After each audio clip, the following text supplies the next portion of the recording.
দুই বোনের ভালোবাসার রান্নাঘর থেকে নিয়ে আসলাম ছোট্ট একটি রেসিপি। অবশ্যই তোমরা দেখতে একদমই ভুলবা না। তো আমি এখানে কি সুন্দর করে গুঁড়া মাছটা চচ্চড়ি করব, তোমরা ওইটাই দেখবা। আমি এখানে গুঁড়া মাছ, আলু, টমেটো, কাঁচামরিচ, তারপর পেঁয়াজ কুচি, আদা বাটা, রসুন বাটা, তারপর আমি তেল, হলুদের গুঁড়া, মরিচের গুঁড়া, জিরার গুঁড়া, তারপরে আমি এখানে হাত দিয়ে ভালো করে মেখে নিলাম। মেখে নেওয়ার পরে তারপরে এখানে আমি ঝোল দিয়ে দেবো। ঝোলটা দিয়ে দেওয়ার পরে এটা একদম চড়চড়ি হওয়ার অপেক্ষা করব। তো আমার এখানে পুরো বলক এসে পড়ছে তরকারিটা। তো দেখো কি সুন্দর ভাজা ভাজা হয়ে গেছে। আর আমি কিন্তু এটা একদমই ভাজা ভাজা করব।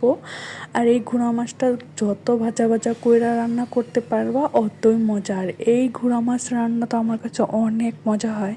নিচ থেকে একটু পোড়া পোড়া হলে তো আর কোনো কথাই নেই। তারপরে দিয়ে দিলাম ধনিয়া পাতা কুচি। তারপরে তোমরা দেখো কত সুন্দর একটা লুক চলে আসছে।